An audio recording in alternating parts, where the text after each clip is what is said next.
Welcome दोस्तों, आपकी दोस्त और आपकी होस्ट हाजिर है एक नए एपिसोड के साथ learning is fun. Welcome to my channel the AD factor which will become your X factor.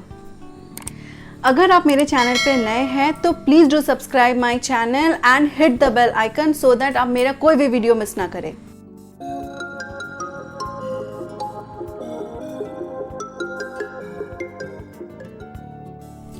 We are the kings and queens of our mistakes.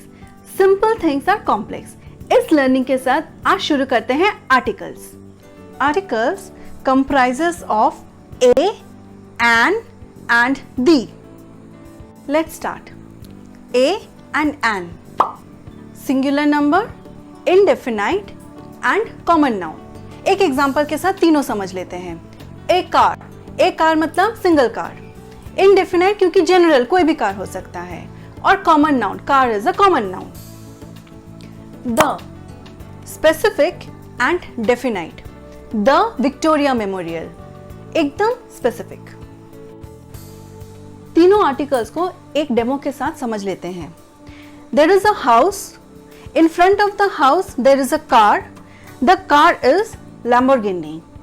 A house और अ कार ये दोनों indefinite and general है, पर जैसे ही मैंने बोला कि वो कार कौन सा है, वो कार पर्टिकुलरली, तब मैंने बोला कि वो कार लैम्बोर्गिनी है। That's why I am using the. Okay, let's start with a. A consonant के सामने यूज होता है।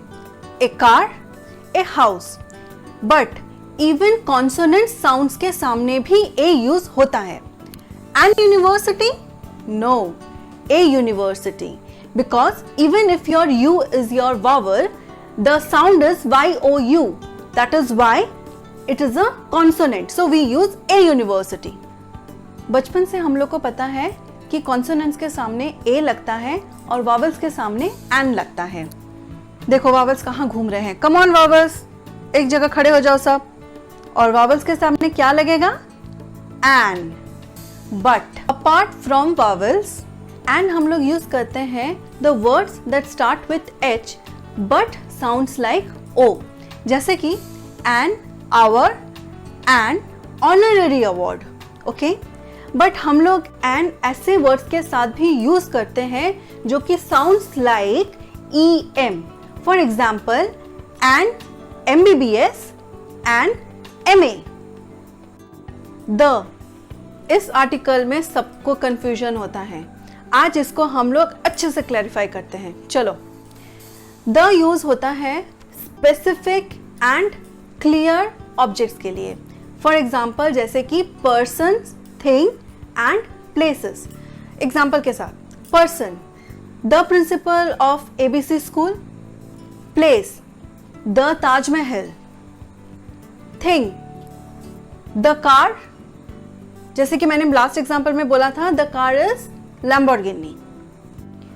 नेक्स्ट द यूज होता है nouns that refer to a particular class, जैसे कि द IAS बैच ऑफ 2018। मैंने यहाँ क्या स्पेसिफाई किया है? पर्टिकुलर IAS बैच को एज अ ग्रुप बोला है, इसीलिए I have used the article. Next हम लोग द यूज करते हैं सुपरलेटिव्स एडजेक्टिव्स के सामने, जैसे कि he is the best among his contemporaries, मतलब कि उसके जितने भी peers हैं, he is the best among them all। अब हम लोग अगर कोई कॉमन प्लेस को डिनोट करना चाहते हैं, वहां पर भी हम लोग द यूज करते हैं, जैसे कि we will go to the cinema।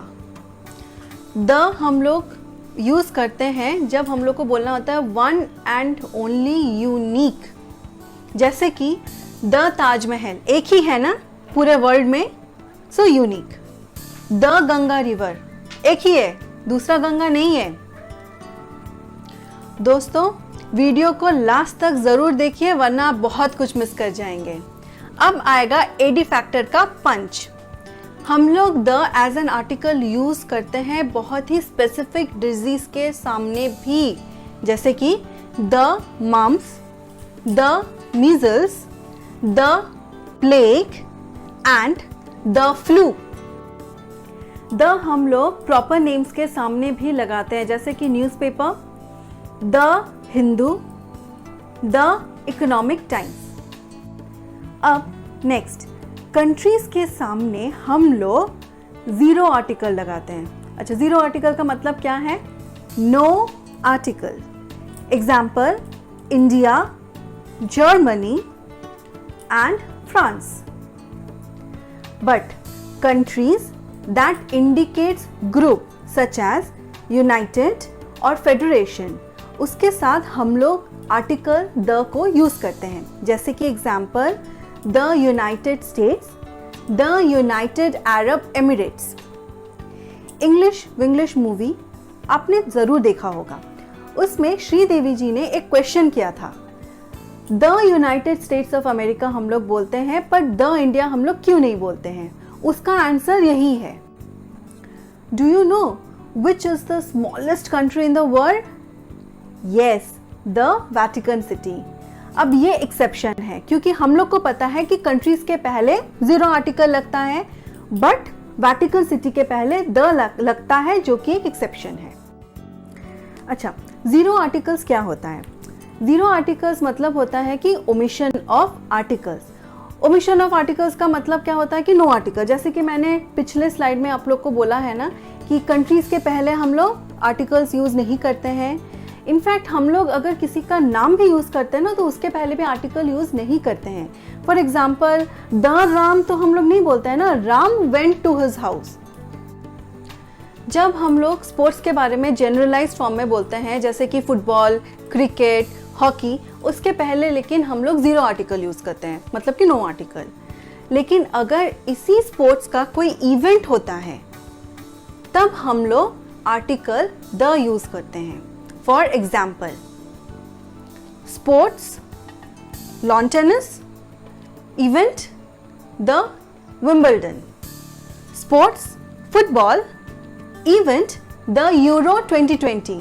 आप लोग देख रहे हैं? जाइए देखिए, बड़ा मजा आएगा। सिमिलरली, जब हम लोग कोई इंडिविजुअल माउंटेन्स को बोलते हैं, तब भी हम लोग आर्टिकल यूज़ नहीं करते हैं, जैसे कि माउंट फ्यूजी, माउंट किलिमंजारो।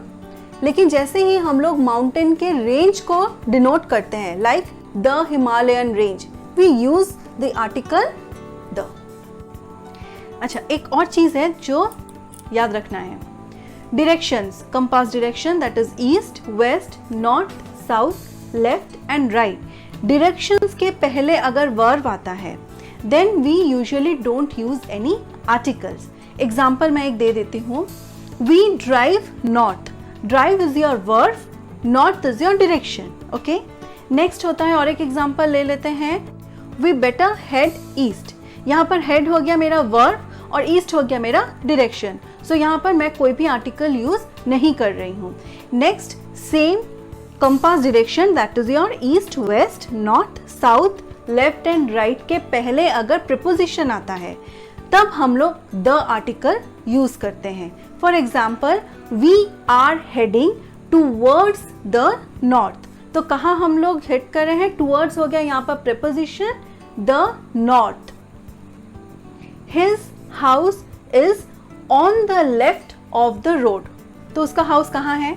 मैंने यहाँ पर कौन सा प्रीपोजिशन यूज किया? On the left. डायरेक्शन हो गया, उसके पहले मैं स्पेसिफिक द आर्टिकल का यूज कर रही हूँ। जैसे कि मैंने बोला था कि अंत तक मेरे वीडियो के साथ बने रहिए, यहाँ पर बहुत ही एक्साइटिंग एक क्विज अभी होने वाला है, तो let's dive into it. Now it's quiz time. Sun, उसके पहले कौन सा आर्टिकल बैठेगा? सन एक डेफिनाइट है, यूनिक है और सिंगल है, so the. Yes. Next, unicorn. So unicorn में पहला है क्या? U. U is an vowel, so according to rule क्या? एन बैठता है, बट क्या होगा? A. Why? The sounds like YOU। Umbrella. So umbrella क्या है? It's a vowel. When it's a vowel, the article an is used. We usually tend to make mistakes while using simple things when speaking. लेकिन आज का जो article का session हुआ है, hope so आप लोगों का ये कॉन्सेप्ट क्लियर हुआ होगा। Please support us bye subscribing and sharing. Thank you. मिलते हैं नेक्स्ट वीक फिर से कुछ फन एक्टिविटीज के साथ।